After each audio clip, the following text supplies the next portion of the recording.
بسم الله الرحمن الرحيم. اللهم صل وسلم وبارك على سيدنا محمد وعلى آل سيدنا محمد.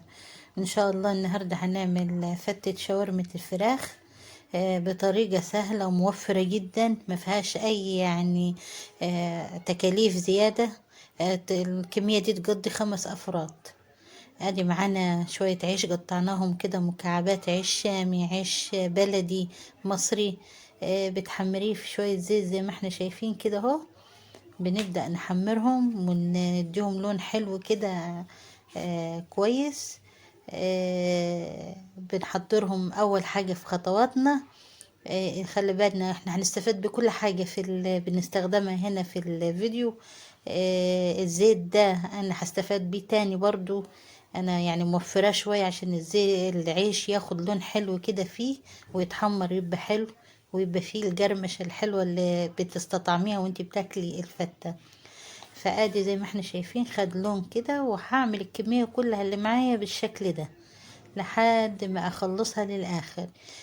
طبعا الطريقة دي انا زي ما احنا شايفين زيتنا بيبقى قاعد نظيف برضو مش بيتأثر، لاني بديله اللون ده على نار متوسطة كده عشان ياخد الجرمشة، مش نار عالية تحرق الزيت والعيش. ادي لونه في منتهى الجمال وعيش مجرمش وحلو.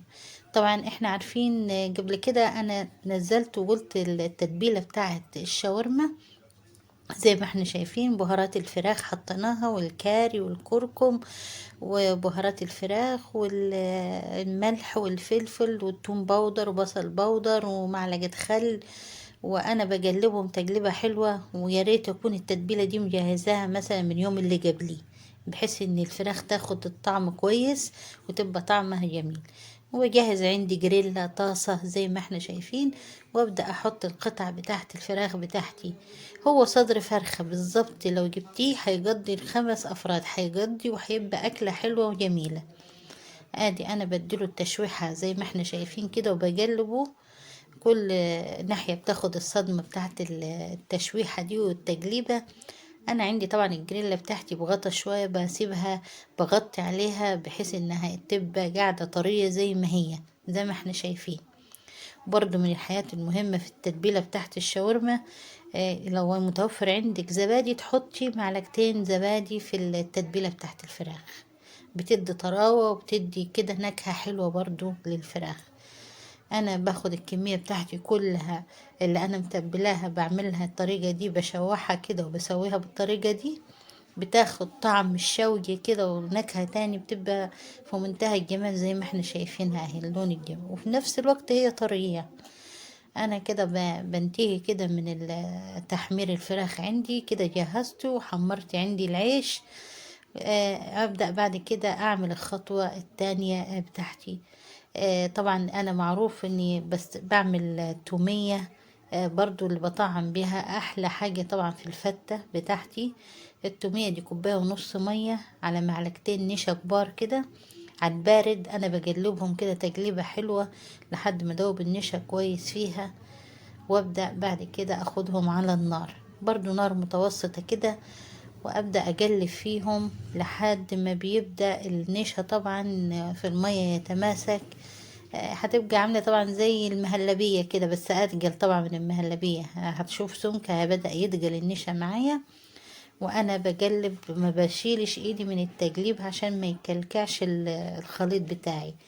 كل شوية انا بقلب فيها لحد ما انا بجيب سمك كده بحس ان المية بدأت تختفي والخليط بيجي متماسك عندي زي ما احنا اهو شايفين كده. انا يعني مش بخليه يبقى ناشف خالص او المية تخلص منه خالص خالص زي ما احنا شايفين، لان هو اما بيبرد بيتقل شوية برضو معايا تاني. ادي السمك زي ما احنا شايفين كده. انا طفيت عليه اهو زي ما احنا شايفين، بسيبه يبرد خالص. زي لما برد بيتماسك اكتر وبيتقل اكتر. وابدأ اضيفه عندي في كبة صغيرة كده، وبضيف عليه نص كوباية زبادي صغيرة. المقدار ده كوباية زبادي، وادي معلقة مايونيز كبيرة، وحتة توم صغيرة يعني واحدتين توم يعني هرسينهم كده وطحنينهم ناعم.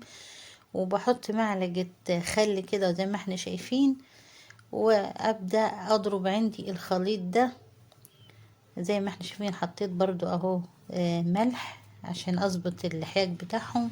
وبعمل بس بعصر نص ليمونة كده، عصر نص عصر يعني، نص ليمونة بالظبط عصرت.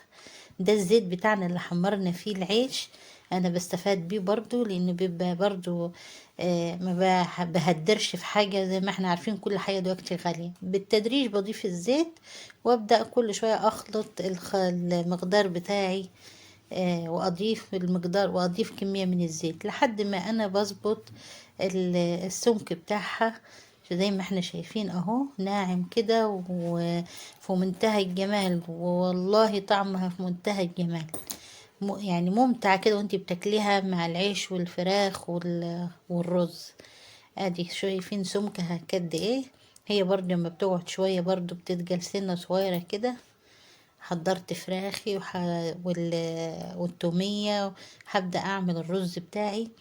بحط معلقة زبدة كده صغيرة وشوية زيت عليهم، وببدأ بعد كده أضيف. أكون غاسلة الرز عندي، ويستحسن الرز يكون رز بسمتي. طبعا أحسن من الرز، بس لو مش متوفر والله برضو هتمشي مع الرز بتاعنا العادي. دي التوابل بتاعت الرز.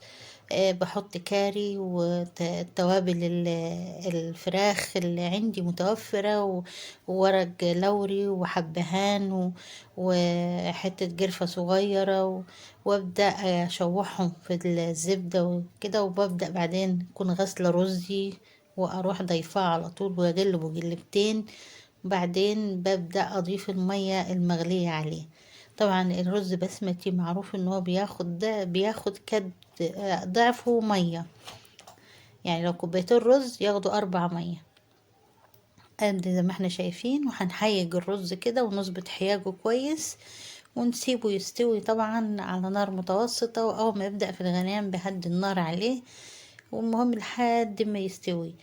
ببدأ بعد كده يكون محضر عندي طبعا سيرفيز عشان انا هقدم فيه عندي الشاورما. بعد ما بينتهي سوى الرز طبعا هبدأ اجهز طبق فتة الشاورما بتاعتي. طبعا أكلة ممتعة بالشيء الفلاني. برا الولاد بيروحوا يجيبوها. طبعا انتي ولادك بيحبوا كاتشب، بتحطي كاتشب، تومية، براحتك. ادي الرز بعد ما استوى ما شاء الله، رزاية رزاية اهو زي ما احنا شايفين. والله في منتهى الجمال طعمها. واكلة يعني ما شاء الله. نص كيلو رز ده أكلنا 5 أفراد منه. أكلة مشبعة، الكل أكل وشبع وأكلنا والفراخ والله برضو كان كميته حلوة برضو. يعني صدر فرخة كامل أنا اللي تبلته وجهزته زي شرايح زي ما احنا شفناه. ادي بحط الرز انا كده، كمية الرز عندي بملى بيها السيرفيس كده. وابدأ بعد كده اضيف طبعا عندي. انا بطلع حبات الحبهان اللي بتبقى في الرز او ورق اللوري كده، بشيلها منه وانا بعمل طبق الفتة. ابدأ بعد كده اروح انا مجهز عندي التومية بتاعتي. ابدأ برضو اوزع كده على وشها من التومية، وابدأ اوزع كده زي ما احنا شايفين التومية. كمية من التومية كده على الوش، بحيث ان انا هحط قطع الفراخ برضو عليها بتاخد الطعم، والرز بياخد الطعم بتاع التومية برضو. بتاكلي كده بتستمتعي بالوجبة ما شاء الله. كمية خفيفة كده، والكمية التانية بحطها في التقديم معايا. وادي العيش حطيته حوالين التومية، وبحط قطع الفراخ كده فوق التومية برضو. برص القطع زي ما احنا شايفين كده. واحلى طبق فتة ان شاء الله، وبالهنا والشفا كده. والله واكلة جميلة ومكلفة جدا برا. وما تنسوناش في الشير واللايك لقناتنا نومامتها. شكرا.